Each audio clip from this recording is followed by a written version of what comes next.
Hi, I'm Vicky Payne. I'm a general practice and holistic vet and behaviourist, and I do the veterinary advice for Oscars and Breakthrough.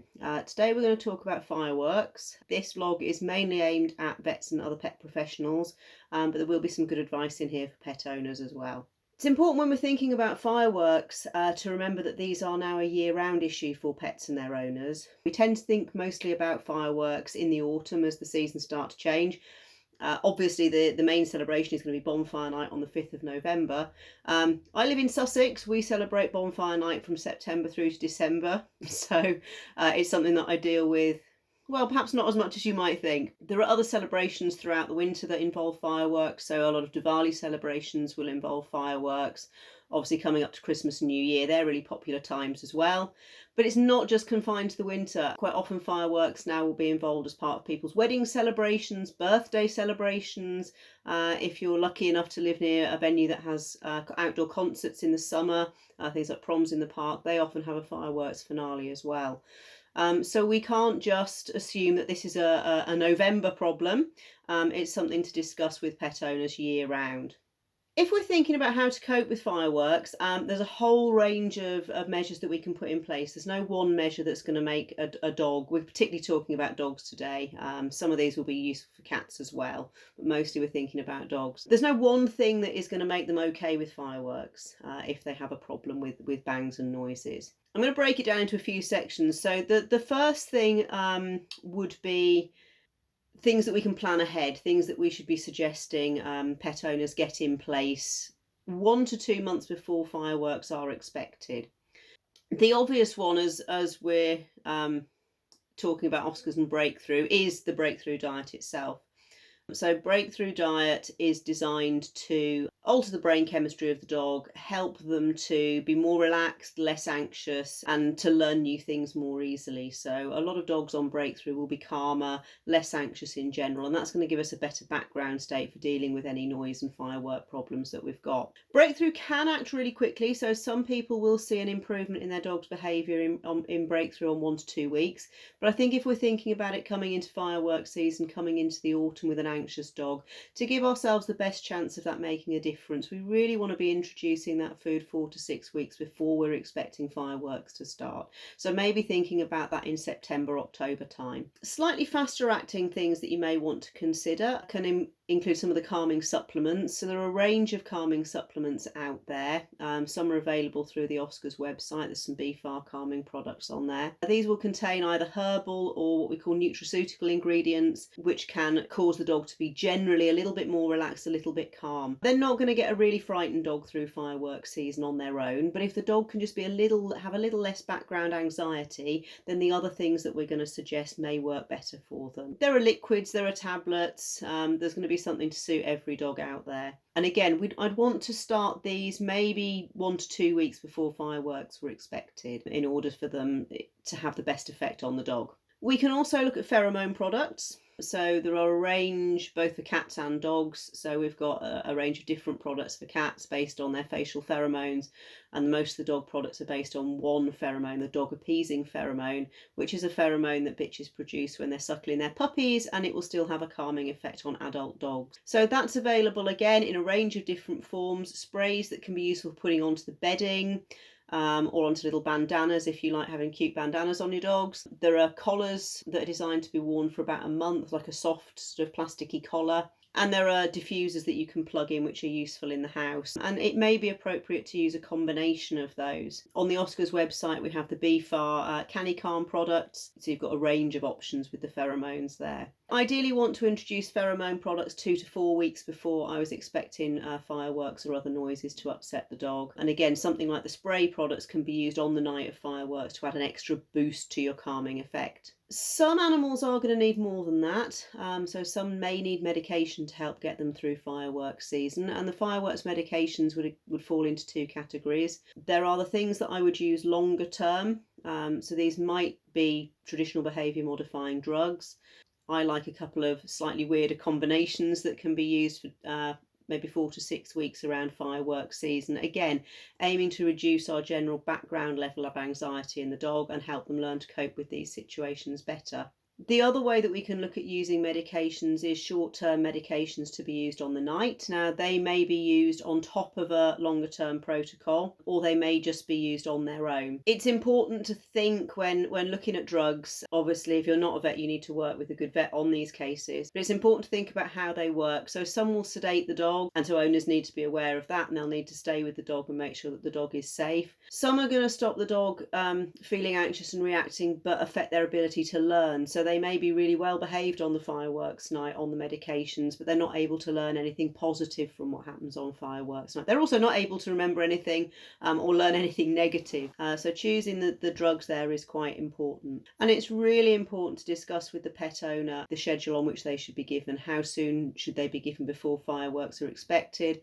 Some need to be given a couple of hours before fireworks are expected, and once the dog's wound up, they're going to have very little effect. There is one oral paste that can be used, or a mucosal paste, which will still work on dogs that are already upset by fireworks or thunder or noises like that. So it's important to think about, is the pet going to be suffering more from an organised display, which is what we mostly have in Sussex, or is there a risk of unforeseen events, and are we going to need a medication to deal with a dog who's already upset? Because some of them won't work if the dog's already upset.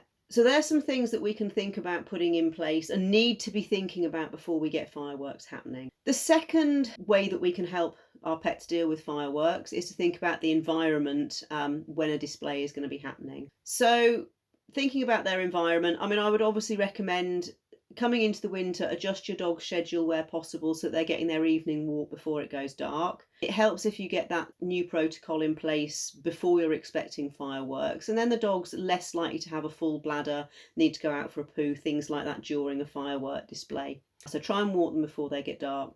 If you've got dog or cat flaps, they should definitely be closed before dusk so that your animals aren't getting out into the garden and risking being frightened by fireworks that are unexpected. It's good to recommend just having a good check round the boundaries. Are all the fences secure? Are all the gates secure? Especially as often fireworks are happening in the winter when we might have had stormy weather that damages the boundaries as well. And when pets are being walked, when the dogs are being walked, reminding people to have a well-fitting collar, a well-fitting harness that dog can't back out of if they are frightened. As it gets dark, I'd recommend closing the curtains, so that just limits how much the pets are going to be aware of flashes outside, because that can alert them to something going on. So closing the curtains nice and early, and keeping the lights on. So again, if it's bright inside the house, the pets are going to be less likely to notice that there's flashes going on outside. We also want to make them less aware of bangs and crashes happening and the whizzes and the pops and all the stuff that goes with fireworks. So it will be really useful to have noise on. I'm not going to say background noise because we want it a bit louder than background noise. Classic FM, bless them, do put on music for fireworks every bonfire night. You can probably get that if you go on your computer. You can probably look back from previous years. I would tend to recommend, though, something a little bit louder than that. Some rock music with some crashes and bangs, or put on, a film with some, an action movie, something like that, that's going to have a lot of stuff going on to mask the sounds of fireworks that might be outside.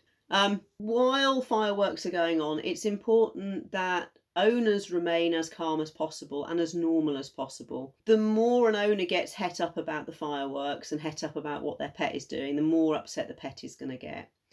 It can help to distract your pet, to play some games. And again, the Oscars website's got some really good stuff on there. The Buster activity map, Buster cubes, puzzle feeders. Or you can entertain the owners as well as the pets by getting them to do scatter feeding, maybe making things out of egg cartons, and you can make stuff out of baking trays with tennis balls in. You obviously need to introduce these before the dog is really upset, and these are going to work best for a sort of mildly upset, slightly worried pet than a really terrified one. But having a good game while the fireworks are going on can distract the pet, but also in the long term start to change their mindset. If they start thinking, oh, I've heard those bangs outside, that means I'm going to have a great game with my owner, we can start to change how they feel about these events going on, full stop. For some animals, they're not going to want to interact, they're not going to be interested in eating, so great fun food isn't going to help them. They're not going to want to solve a puzzle because they are worried about the fireworks. So we need to think about how we support those as well. Often building a den is really helpful, so somewhere where they can just go, maybe behind the sofa, maybe on, you know, in a little nook in the kitchen, and snuggle down with a load of comfy blankets and just ride out the storm, ride out the fireworks. That's okay. And I think if that's how a pet copes with it, that is okay. We need to support them in that and not drag them out and say, yay, let's have fun. If they just want to sulk under a blanket, that is totally fine. And that kind of brings me on to possibly a slightly controversial area of fireworks advice. So in the past, people have said, oh, don't cuddle your dog, don't give your dog love if it's afraid during the fireworks, because you're going to make it more afraid. You're not going to make it more afraid. There is no situation where kind of cuddling them is going to reinforce their fear of fireworks. That just doesn't happen.